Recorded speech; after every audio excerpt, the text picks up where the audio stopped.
Hi, good afternoon all. I hope you're well. So the falling Fife house prices is what we're here to talk about, and who are the winners and losers within that. So the doom and gloom of the national newspaper headlines, as we're all seeing, is regarding the UK property market, and it would make you think Armageddon was coming, wouldn't it? This being the second most interesting topic for Brits, along with the weather. So what is happening in the British property market? As with most things, is it life and death, or is the details, the devil in the detail even? So QBT.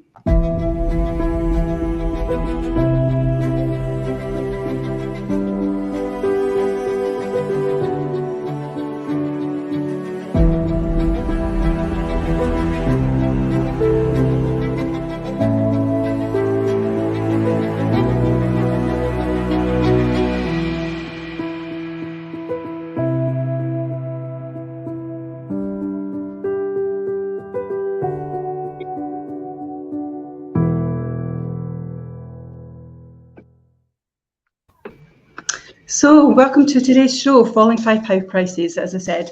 Today I've got on the show Erin Cunningham. How are you, Erin? I'm good, thank you. How are you today? Yeah, very good. And I have Jimmy Millen. How are you today, Jimmy? Yeah, good. It'll be good if I can get my laptop to work, but yeah, on the phone and here, so looking forward to it. Fantastic. So I mentioned in the intro there about what's happening in the British property market, and it definitely seems doom and gloom when you're looking at the headlines, doesn't it? But I think 2020 and 2021 were exceptional years for the UK property market, weren't they? I mean, what's your view on that, Jimmy? I mean, yeah, I think you just have to hear the stories of your friends or people down the pub or in the shops that have sold recently to know it was fantastic years, and the numbers that were getting spoken about in terms of values in quarter four of 2020, quarter four being October, November and December combined, an average of 23,000 properties were sold per week in the UK. So that's sold as when the sale was agreed on the property and basically subject to contract or concluded missives. Mm-hmm. In quarter four in 2021, an average of 21,000 properties were sold per week in the UK. So by the end of week 3 in November 22, with an average of 19,600 properties per week becoming sold subject to contract by quarter date, the housing market doesn't look good. So they would have you believe when you look at it like that, wouldn't it? Yeah, a different story emerges from quarter four averages when you look at it from 2016 to 2019. I actually did a short video about this recently when I was looking at these numbers, because just remind everybody, by the end of week 3 in November 22, we're at 19,600 properties sold subject to contract. If you're comparing that to quarter four in 2019, an average of 16,200 properties were sold per week. Quarter four 2018, 15,900 properties sold per week. Quarter four of 2017, 15,700 properties per week. And then quarter four in 2016, it was 15,800 properties per week. So there are at least 3,000 properties sold per week more in the UK than the times of 2019 to 2016 in quarter four. So if you're thinking about selling, you have to realize that the buyers are still there.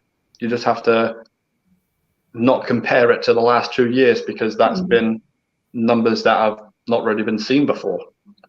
I think I have to agree with that, actually. And I think it's like with everything in life, isn't it? You compare today with the most recent memory that you have. So you compare today with yesterday or last week or last month. You're not comparing year on year. And I think what we forget is actually, when lockdown happened and we came out of lockdown, no one really knew what was going to happen with the property market. And I think we were all shocked and surprised about the uplift that came, weren't we? Certainly from our perspective, Erin, we were super busy, weren't we? Literally phones ringing off the hook, weren't they? Yeah, it was immense back. It was. I mean, for me, I've only joined the property market for about 2 years now. So coming into it, I never had any further knowledge of what it used to be. It was kind of a new thing for us all. Mm-hmm. It certainly was a lot busier, and what we see actually when we look back on it, so when we talk, you've kind of given some numbers there, Jimmy. We talk about in the third week in November of present times, 19,694 properties in that third week had gone under offer or concluding missives.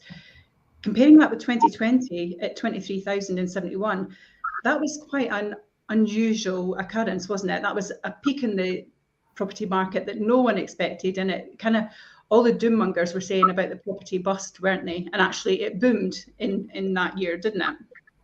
Yeah, we was getting, when lockdown first happened, I'm guessing it was around about that time, I can't remember, it seems a lot long ago.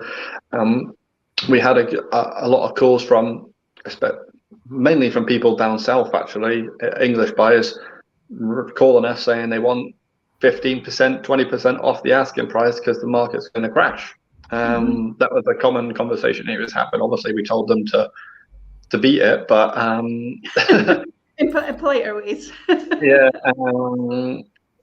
but they went with the sale, and then the property prices have risen since then. So you actually make a really good point, actually, when you said that there were people calling saying I want 15 and 20% off.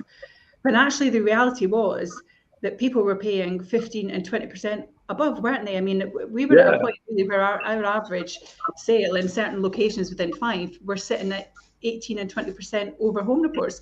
We still had the odd one that was much, much higher than that, but it certainly stuck around that level for quite some time, didn't it? And I think that was a bit of a surprise to everybody. Yeah, I mean, as we've discussed in several recent posts of the Fife property market in the blogs, we do believe the price that will be achieved in the Fife property market in the next 12 to 16 months will be around 8 to 12% lower than what had been paid for property in the late spring of 2022.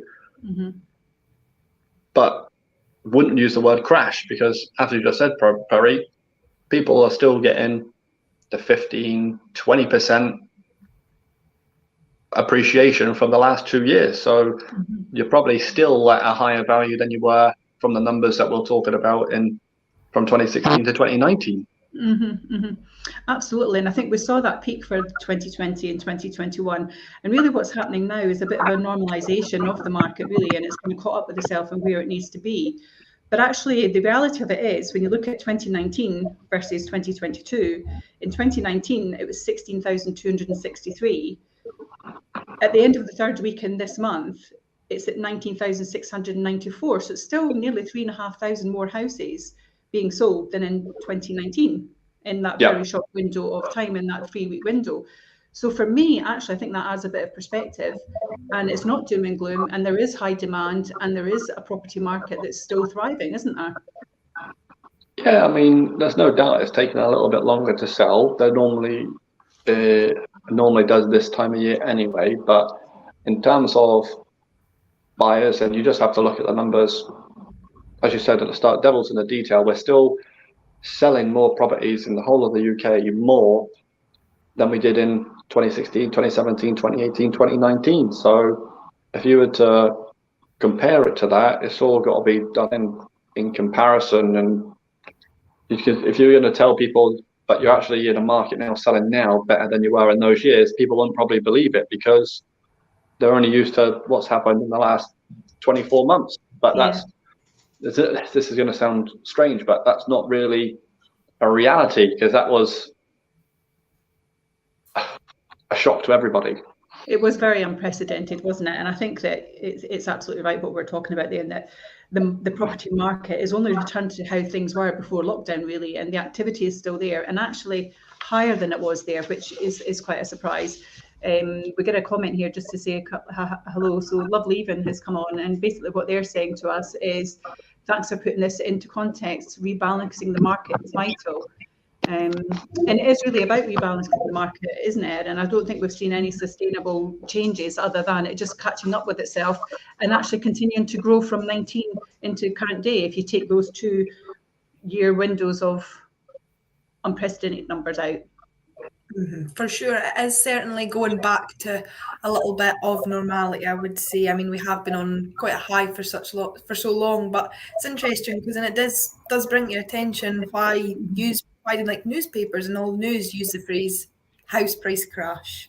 Yeah, that's a question that I ask this daily. Why do they have to do that and make it so negative? Well, they do that to sell more newspapers. That's why they do that, Erin, and get more audiences and more clickbait, isn't it? That's what it's pretty much about. I mean, we've discussed this, as you say, Jimmy, on many posts recently. Fife property market is obviously close to our heart. It's what we do. It's in our DNA. It's our business. But we do believe that prices that will be achieved for Fife properties in the next 12 to 16 months will still be around between 8 and 12% lower than the peaks that we've seen in 20 and 21. However, the value of everybody's property has gone up. And since the late spring of 22, the property values have gone up. So actually, the knock-on effect to you is that whatever you lose out on, you benefit from going forward. So it doesn't actually have a negative impact on anyone, does it? What's your thoughts on that? What I would say to people is if they're considering selling, and like I would say most people have to sell to buy, as long as you're buying and selling in the same market. If the price inflates, goes up 20% or comes down 20%, as long as you're buying and selling in the same market, you'll just be transferring your mortgage and your deposit to a different property. So it's not going to affect you so much. If you're going in a time where you're going to rent for 12 months or not quite sure, then you will probably have to be a bit more savvy. But if you're looking to move and buy straight away, then it doesn't matter what the market's doing. You're just going to be going from one market to the other. If it drops 15% in Fife, it's probably going to drop 15% in Edinburgh, Glasgow, England, or wherever it may be. So you got to look at it in transparency and take it into context. Yeah, it's certainly when you see the increase in the difference in values over the last 2 years as well. Actually, it's a win-win for anybody, isn't it? Because someone selling and buying now is still benefiting from those increases in that 2-year window. So notice how we haven't used the word crash in regards to what's going on, because that certainly is the headlines that we constantly see, isn't it? But Erin, you're right when you said about why do newspapers use the phrase house price crash. And the answer is, as we said, it's selling with newspapers, it's Sky News, it's everyone is the same, isn't it? And if you include the time, the policies and efforts that the political parties as well go to in order to keep British house prices on an upward trajectory, to gain votes, which is all it's about as well. It's all about their popularity, isn't it? And they believe that a fall in house prices will be catastrophic, but that's only because they're associating it with themselves and their own benefit and their other agenda. I think that all we can do is look at it as really, there couldn't be anything further from the truth, isn't it? For most homeowners and Fife landlords, they are actually benefiting over the last 2 years in the way that the property has changed. And indeed, when you look at the house prices without any emotion attached to it, if you look at house prices falling, perhaps in isolation, more people will win than lose, won't they, at the end of the day? It just goes back to what you said, Jimmy. Yeah, exactly. Exactly right. And people will be thinking, who wins when the house prices drop? But let's say you own a 2-bedroom home in Fife and it's worth 150,000. You have an expanding family and you need a 3rd bedroom. The 3rd bedroom in Fife you want is 210, meaning you need to find 60,000 to trade up.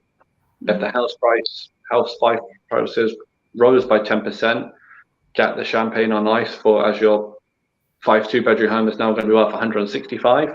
Mind you, before you open the fizz, remember that your 3-bed you want has also risen 10%, meaning that that's now worth 231,000. If you want to trade up, needing to find 66,000. So going up for the people looking to upsize, it makes it more tricky. Whereas if it's coming down, it would be a lot more feasible. There's certainly a knock-on effect, but it tends to run through the chain. We have a little guest. I'm just going to... This is his early morning show of Let Me See the Blue Sky. Hello, No, Mr. really. Parker from Jamaica. This is the very fact that I need to do a live for today, and I've just got up, and you guys are on right now. I'm 5 hours behind. It's about 8 o'clock right now. So I thought I'll get my live done now, and that'll be it for the rest of the day. You can chill by the pool then. Right, go on then. Do the obligatory. Let us see the pool and the blue sky. There you go. Pool and blue sky. Nice and roasty, toasty here. It's been a monsoon last night, by the way. But it's all dried up for the day. That's fine. Okay, let's crack on. Right, where are we right now? Yeah, so where we were, Jim, we were just talking about the question of who wins if the house prices drop, and we were giving examples of where actually the knock-on effect in if your price has increased, the place you buy increases, and it's really a win-win for everybody in regards to how you benefit. So we're at really the point where we're talking about, Fife house prices rising technically has cost you an additional £6,000. In regard to when you're buying and moving on, and if you're upgrading, the bigger benefit, I guess, is to the people who are not upsizing. Well, on the other side of the coin, what happens if they fall by 10 grand? Yep. Yeah, and that's why I was saying if they rose by 10% on a Pater's 150,000 house, it would now be worth 165. 210 would now be worth 231. So that's basically a £6,000 differential on the person having to upsize. But on the other side of the coin, if it fell by 10%, as you said, your 2-bedroom home is now worth 135,000. Yet wait, the 3-bedroom home you want to move to is now worth 189. If it broke from the difference of 10% going up to 10% coming down, meaning that you only need to find 54,000. So if they go up, it's gone to 66. If it comes down by 10%, it comes down to 54. So you're actually £12,000 better off, not £6,000 better off, if that makes sense to people out there. Absolute sense. And then you've got additional on that, you got to look at land and building transaction tax, solicitor fees, art fees, and that's all got to be accounted for. Yeah, interestingly enough, just this morning released that the Bank of England actually doesn't expect inflation to be as much as next year as what they expected. This is just out this morning. This is the Bank of England. So what does that say about the Fife housing market and where that's going to go, and even the whole UK economy in terms of the housing market? So they don't expect that. They do expect further interest rate rises, possibly the market's braced for a 0.5 percent point in December. I've got a sneaking suspicion they're not going to do it because of what they just spoke about this morning, and they'll maybe delay it till next year. So that the market's really strong right now in terms of the FTSE. The market's even Europe actually their inflation isn't as high as they're expecting, and they expect gas prices to actually stabilise by September next year. So this is all a knock-on effect to here in terms of the house prices and the housing market, because obviously interest rates and base rates actually drive the mortgage rates, which drive the housing market as well, because it's the ability to borrow. So it'll be interesting times ahead. Again, it's coming back, if that is the case and what they're talking about this morning, this so-called, it's all going to fall apart, is possibly not going to happen. And we're going to see ourselves in a situation where we'll have a really stable market and it'll be a steady growth over a longer period of time, which is what everybody really wants. Yeah, and that's what we were discussing earlier in the show, Jim. If people need to take the market now and not necessarily compare it to the last 2 years, because it's been such a boom. If you're comparing it to markets from 2016 to 2019, where people said the market was good, we're still better than the market was then. Definitely. Absolutely. And we were just talking about perspective there, and just a couple of people that have put some mentions here. So Dave Sleep makes a good point. He says, media thrive on instability, fear, and their own agenda. Fife Properties TV have consistently shown a light on their reality. So thank you to the whole team. Thank you, Dave.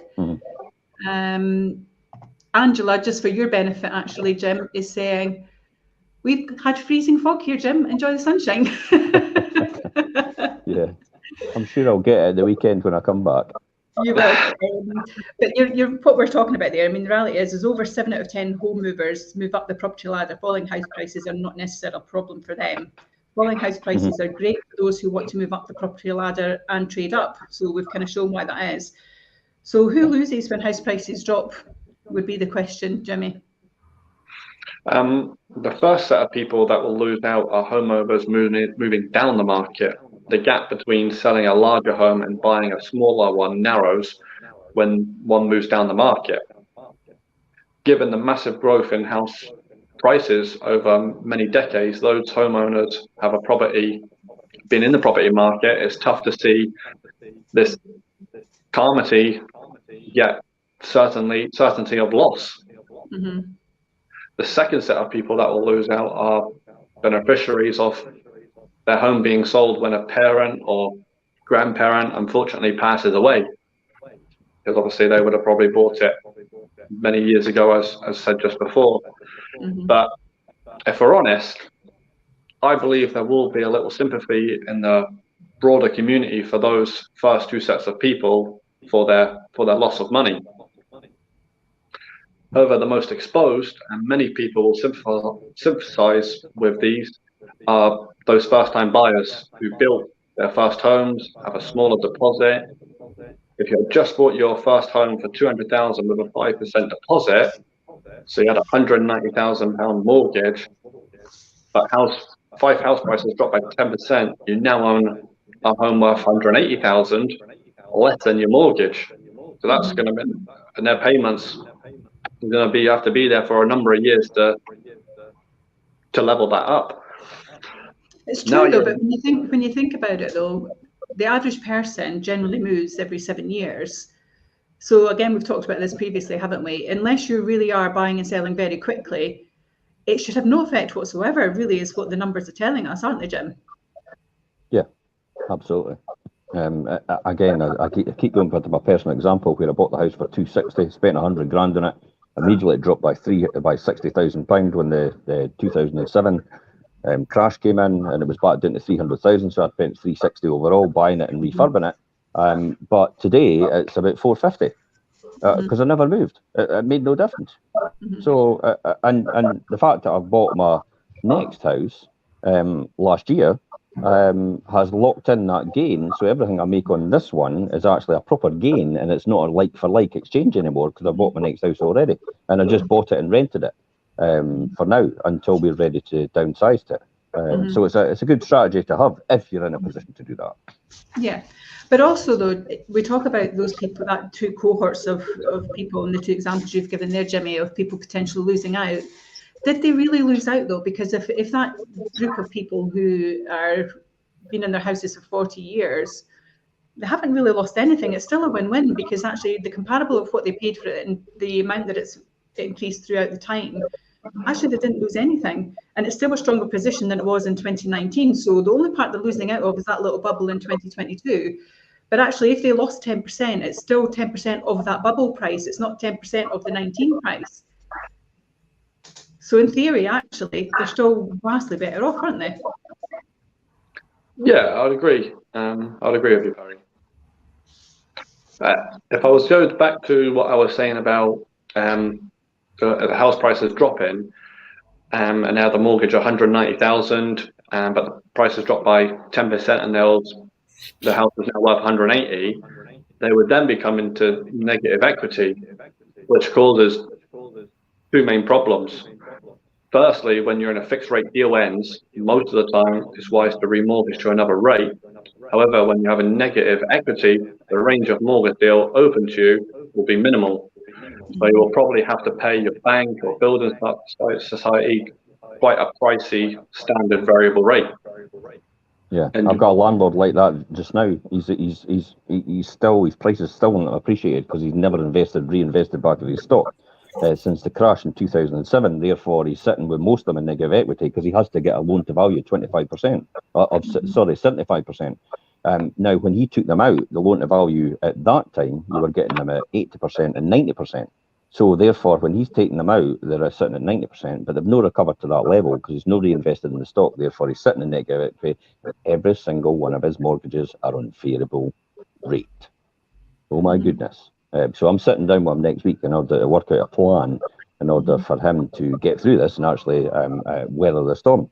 And that's 33 properties when you think about it. So yeah, you can be in that situation. And I have been stuck in that myself. You know, when we had the credit crunch and the downvalued and the price of the house, nobody would let us move to a different mortgage product, despite the fact that I had all that equity and other properties that we had. They wouldn't have let us move because they said we don't want to touch property. We're nervous. It's a market where it's too volatile just now. So see how it's important to stabilise the property market and how it's important for mainstream lending, because then that has a knock-on effect if they're doing that with everybody to everybody else in the mortgage market itself and the bank's overall liquidity and lending. So that has a huge impact. So this is why it's important to stabilise the property market and make sure it's looked after. And this is why the government will do everything in their power to ensure the property market is stabilised, because we don't want another situation as before. So come hell or high water, if next year was going to turn out in the worst case scenario, the government still sort of have some strategy up their sleeve in order to maintain the stability in the property market. That's my total belief in this, because they don't want the repercussion of what happened before. Neither do the banks or the UK economy overall. No, I don't think that's secondly, secondly, Jimmy, what's the second one out of this then? Secondly, suppose you want to sell your Fife home. In that case, the price you will achieve will not pay off your mortgage, which means you will have to find difference elsewhere, like borrowing from your family or selling assets like cars, watches, or whatever it may be. And in a nutshell, it makes moving very difficult. So how many people are actually going to be drawn into negative equity if the house prices drop by 10%? That's the question. So what's your thoughts on that? Well, according to the Register of Scotland, I believe the house prices have gone up by about 8% last year and about 8% the year before that. So they got the 16% uplift on the last 2 years. So unless you've bought really recently, I don't think you ever will have to worry about that. But if you're also bought now and you've made improvements to the home, you probably could still be okay as well. So I think there'll be a very small majority of people that might fall into that category, but I think it would be very unlikely. Perrie, what's your thoughts on that? What sort of percentage do you think? I mean, for me, it will be a small minority. I mean, what we're looking at and what we have seen is it's going to be just about 2.9% of homeowners will be in negative equity if the house prices drop by 10%. And that's a very small pond. And this is UK wide we're talking as well. So the impact in Fife should be minimal, we would like to think, because we tend to have a stable market. Now, of course, if you're one of the ones that are at that 2.9%, that will be challenging for people. Yet the vast majority, as I say, of those will be first-time buyers who've only been in their home for maybe a year or less, certainly within that 2-year window when the boom was there. So the most first-time buyers, as I say, if they've only moved in a short period of time, the chances are that they're not going to move into their second home within maybe 4 or 6 years, is what we generally see. Absolutely. So actually, will it impact them? Possibly not. Will the market stabilise over the next 12 to 16 months? Yes, because we're not really seeing a negative impact as such at this time. So, they'll be on fixed rates as well. So they'll have a fixed rate mortgage. The worst case scenario, they'll have a fixed rate for 2 years. Most people, if they were savvy and got good advice from their advisor, were probably on a 5-year deal. So actually, if they stay there with their fixed 5-year mortgage in the time span that the average person is 4 or 5 years, remortgage won't actually be an issue for them because they're not going to be needing to do anything until such times as they move in 4 years' time anyway. So that doesn't really mean that it's going to affect Fife properties market at all. And most of these people have actually been stress tested at about 7% level anyway. Mm-hmm. So even though they're sitting on a variable rate, and the variable rates round about the now are around about 6%, 6.5, it's still going to be tolerable, because if you move base rates up 0.5%, then you're taking it from 6.5 to 7 in terms of stress testing, and the variable rate as well. So all these people are still stress tested at that level. I mean, even though the banks don't need to do it anymore, and it was taken away last year, and it has been done since 2014, and the banks are still continuing to do it just to make sure the liquidity is right. So there's a bit of, dare I say, there's a bit of responsibility from the banks. Do you know what? I was just going to say, I never thought I would say that. I was just going to say exactly the same thing. Yeah, I never thought I would actually hear me saying that the banks would be responsible. Yeah, exactly. It's not a must-do thing, but I think responsible lending has to come into play because no one can afford a repeat of what happened before. So I think that it makes sense that they would continue to do it, even though it's not a must. But, we've talked about that. So if house prices drop by 10% in the next 12 months in Fife, that would only bring us back to the house prices being achieved in July 2021, which is what we were saying earlier on. It's not massively different, is it? Which is effectively just last year. Exactly. Yeah. Exactly. So, and even at that point, people will still have benefited from an uplift. So, for property stats fans, the average house price in Fife today is 100, and that would be you and Erin and Jimmy and me. The average house price in Fife today is 173,193. Whereas back in July 2021, it was 154,948. So actually, there's an £18,000 uplift. So even if it dropped by 10% over the next year, you would still be in a better position than you were now. Yeah, and what would it be if they dropped by the same percentage then, the 19% as it did in the credit crunch? What would be the implications? So if house prices dropped by the same percentage as they fell in the credit crunch in Fife, that would only bring us back to the house prices being achieved in September of 2020. Then why are we all getting worried about this? This is exactly what we were saying. It was doom and gloom. Yeah. The thing is, what people need to realise as well is in 2020, 2019, no one was complaining about those numbers on the values. Yeah, absolutely. I think, though, we need to get back to what the real problem with falling house prices is, though. And when the country's house prices fall, it tends to correspond with more challenging economic times. I mean, you touched on that, Jim. Because of rising interest rates, inflation, the price people are paying for a Fife property is lower than one would have paid in the spring. When you were bidding really against multiple offers and had to pay top dollar to secure properties. Having said that, actually, that still does happen in some instances, depending on what it is and where it is. But during times of falling house prices, that can start to negatively affect the broader British economy. For some strange reason, homeowners tend to spend less because they feel, and this is about how you feel, it's all emotive, we talk about that often, don't we? But they feel less well off because the value of their home has dropped, which is really just a kind of a state. It's not a fact necessarily. And fewer people will move, meaning there is less choice for people to buy.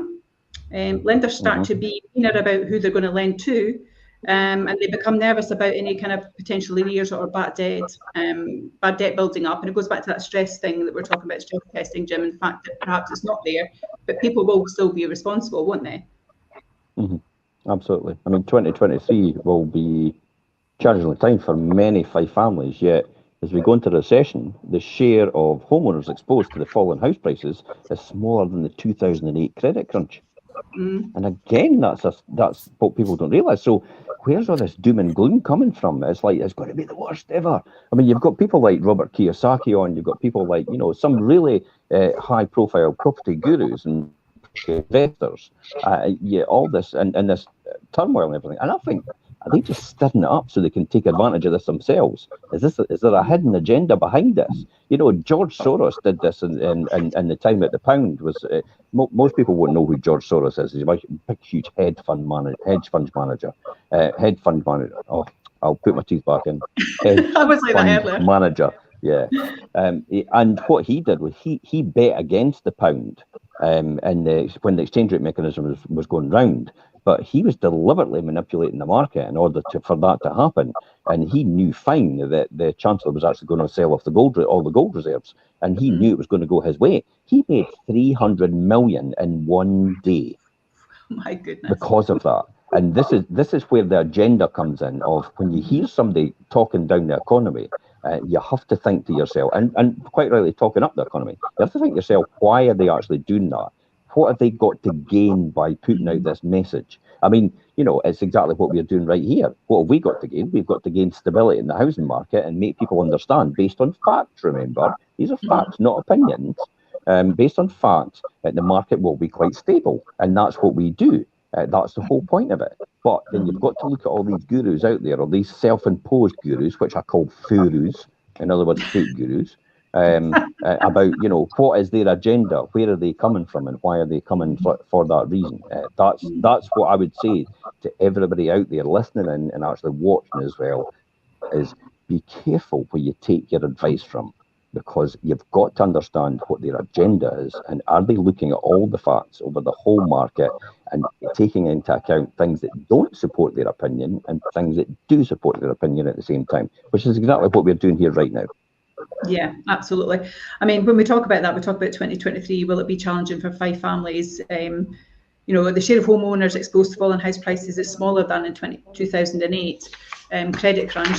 But Erin, there's kind of like three areas really that we think it would be impacting. Do you have a view on that? Yeah, so I mean, if we're going back to the statistics, 92% of new mortgages taken out in the last 4 years have been fixed rate mortgages, compared to 63% in the years before the credit crunch. And then again, sorry. No, that's a big difference. Oh God, yeah, it is. And in 2008, about 45% of existing mortgages were 4% above the base rate, and today that's only roughly about 2.1%. So going into the credit crunch, the average mortgage rate for homeowners was on 5.8%, whilst the average rate existing mortgaged homeowners today are on 2.1%, 2.17%. I rest my Where's case. the panic? The stats, So, anybody out there, please listen to these statistics. We'll say this again for the benefit of everybody, because it's really important. 92% of new mortgages taken out in the last 4 years have been fixed rate mortgages, which means people are hedged against any increases in the short term. 2008, 45% of existing mortgages were 4% above the base rate, and today it's only 2.1. And then, as you said, Erin, going into the credit crunch, the average mortgage rate, they were on 5.88, which is because most people were on variable rates and they were on tracker rates. That's the reason for that. And they weren't on the fixed rates like we've just spoken about before. In other words, 63% were on fixed rates going into the credit crunch. But then that means that roughly about 37% weren't on fixed rates. And that's the ones that were going with 5.88 and causing this volatility in the market, whilst the average rate of existing mortgaged homeowners on the fixed rate is actually at 2.17. Jeez. I wish I could get that rate. It's like, that sounds really good, doesn't it? But also what a lot of people don't realise is a huge amount of equity built up in people's properties. Therefore, they're getting better lending rates because there's no risk involved in case of dramatic drops from the banks, and that's why they're able to give them lower rates, because the loan to value is a lot less. In other words, if you've got a loan to value, in other words, your mortgage is 90% of your property price. The banks say, okay, if there's a swing of 15%, for example, in the property price, then in negative equity. So that's us taking a big risk. Therefore, the interest rate's maybe going to be about 5.5%. However, if you've got a huge amount of equity in your property, and it's maybe 60% loan to value, because 60% is part of the mortgage and the 40% is equity, which is you've got it built up in the property with increases over the years. I'm speaking 100 miles an hour, am I? Over the years, yeah, because I'm getting excited about the numbers. Yeah, but this is where I see it though. That's why I'm getting so excited, because the market's not as doom and gloom as everybody thinks, and they don't realise. That's why I went and bought another 20 properties last year, because it's like, geez, I could see this only going one way, if anything. And I don't see what everybody else sees. I see something completely different picture. But I did that going into the pandemic as well. Everybody says it's going to crash, it's going to tank, and it's like there's no evidence to suggest this is exactly the same process we're doing right now. So I don't see it. I don't see all these volatility, especially with these messages coming out this morning from the Bank of England and the economists, and also everybody else right across Europe as well. So it's not going to be as doom and gloom as we've seen. Therefore, that has a beneficial effect to the market itself. So if you look at that, the loan to value at 60% means that you've got less risk, because if the property price drops by 20%, for example, there's still a loan to value of say 80-20. So the bank's still hedged. Their liquidity is still there, because if you sell, then you've got enough money to pay off your mortgage. That's how they look at it. Therefore, guess what? They give you a lower rate.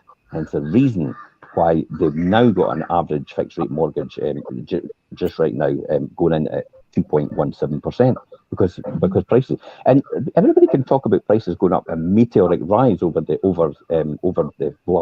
short term, but if you look over the longer term from the credit crunch, it's not that big a rise. In the last 20 years, property prices have only gone up 170% in the last 20 years.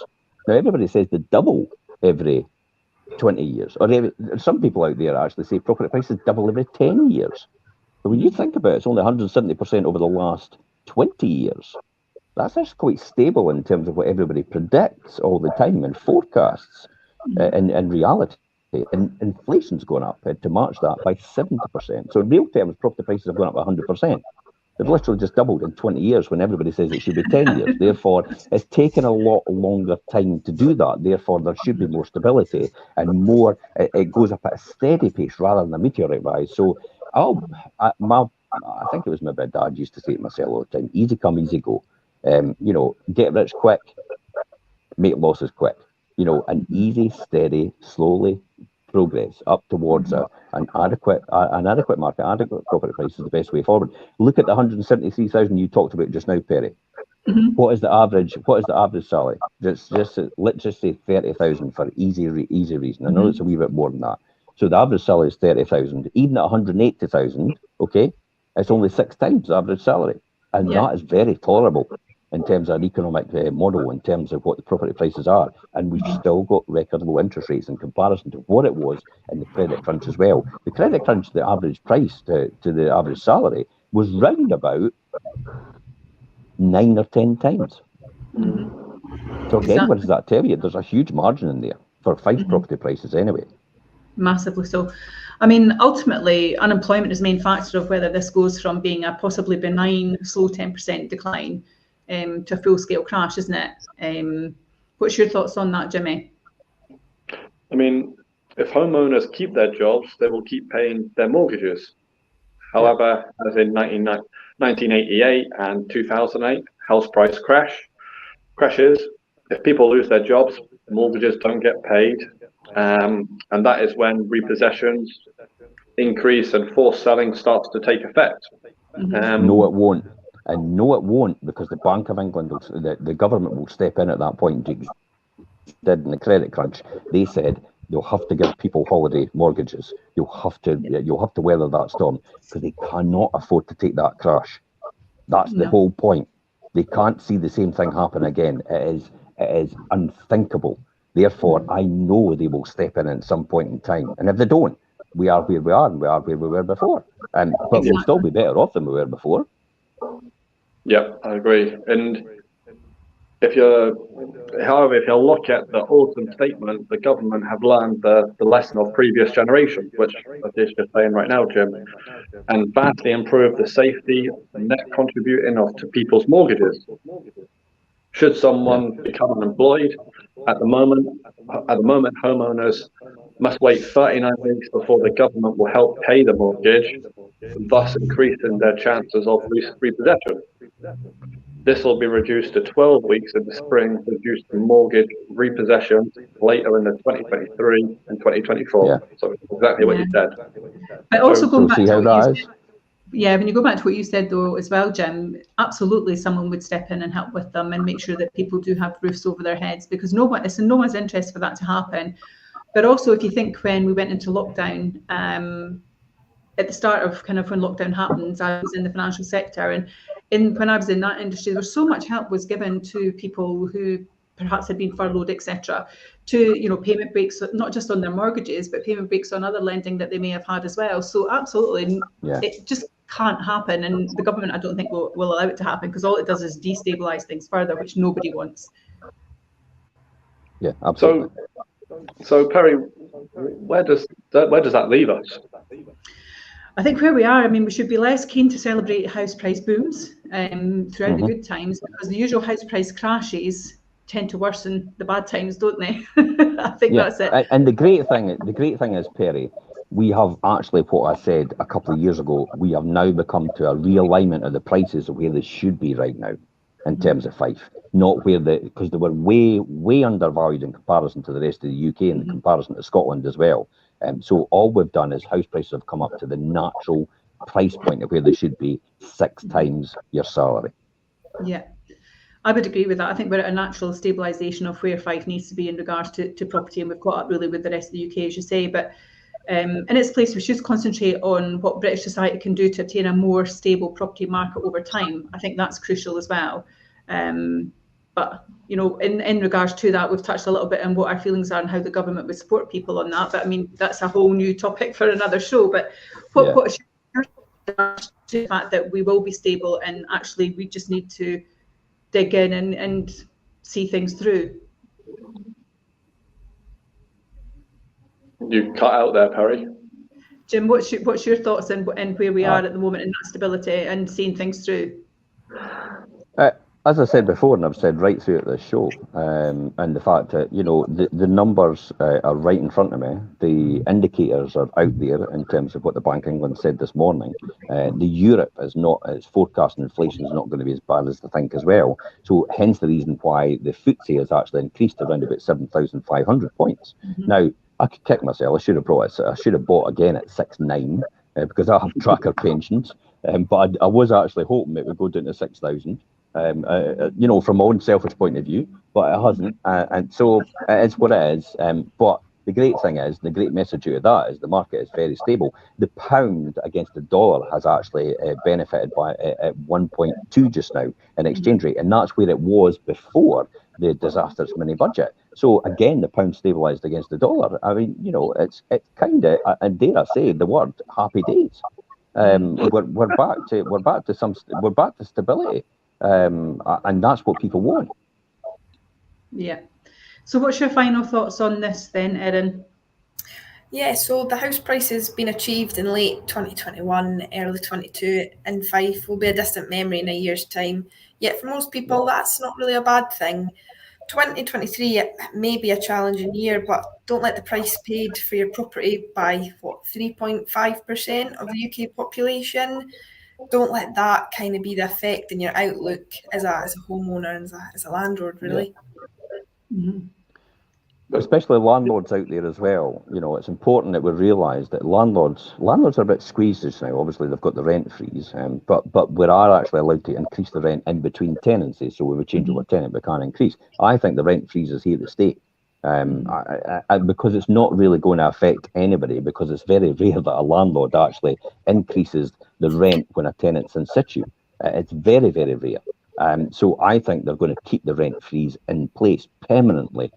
All the time, based on the rules that's just now, and in order for the Scottish government and especially Patrick Harvey to save face and the fact that it's just a total botch up what they've done.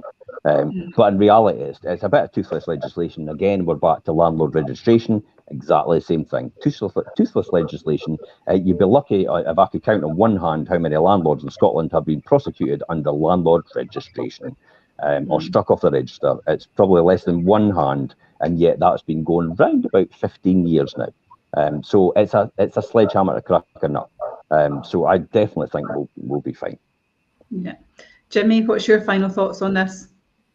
My final thoughts would be, if you're out there considering moving or need help or advice, just get the facts first. Because I think once you get the numbers in front of you, you'll be surprised and be able to make a more informed decision. Mm-hmm. Yeah, I kind of have a similar view, to be honest. And my final thoughts are that the market is stabilised. We're in a stronger position than we've been in comparison to 2 years and many years before that. It would need to see a really drastic change for this to impact anybody. So for me, equip yourself with the facts, take your situation into account, know what your journey is, and make a decision on what your journey is, not what you're hearing on the media, etc. And if you do have questions or concerns, totally feel free to reach out to ourselves. We can certainly point you in the right direction. We're not experts in financial advice and things like that, but we can point you in the direction of people that maybe can help you with that as well. But certainly feel free to reach out. We're more than interested, and it informs us as well as you. Jim, what's your final thoughts on it? Most people out there panic. The emotional side of their brain kicks in straight away, and they can't see the forest for the trees.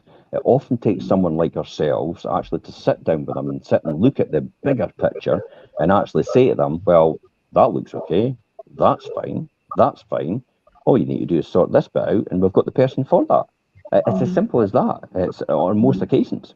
So I don't think anybody should despair. And if they do have a problem, don't be afraid to actually reach out and actually say something to us and actually ask for help. Because at the end of the day, that's what we're here for.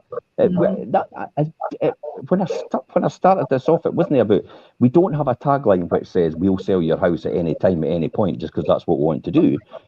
What we've got in our tagline is actually helping you manage life as it happens. And I've had that for the last since the very start, since the very beginning, because it's helping people manage life as it happens.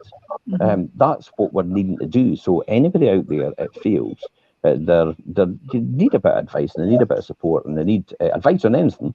Remember, we've done loads and loads of shows on the cost of living crisis as well, how to demonstrate clearly how you can save £1,500 a month and what you're doing right now for the people that are actually doing all these things. But even if you saved a couple of £100 a month, that's a couple of £100 towards your utility bills, it's a couple of £100 towards your extra mortgage payments, it's a couple of £100 you might actually be able to benefit from spending on Christmas. So there's always help out there. There's always support out there. You've probably more than likely never gone through something that I've not gone through already. Yeah. So on that note, thank you guys for joining the show today. And if you're out there and you're watching or listening to this later on, if you are interested, would like some further information, reach out to us direct, or you can visit our YouTube channels, our websites. We've got lots of really helpful articles and tips that can guide you on maybe your questions. And if they can't, we're here. Thanks very much, guys. Appreciate you coming on. Take care. Bye. Have a great day, everyone. Bye-bye. Bye-bye.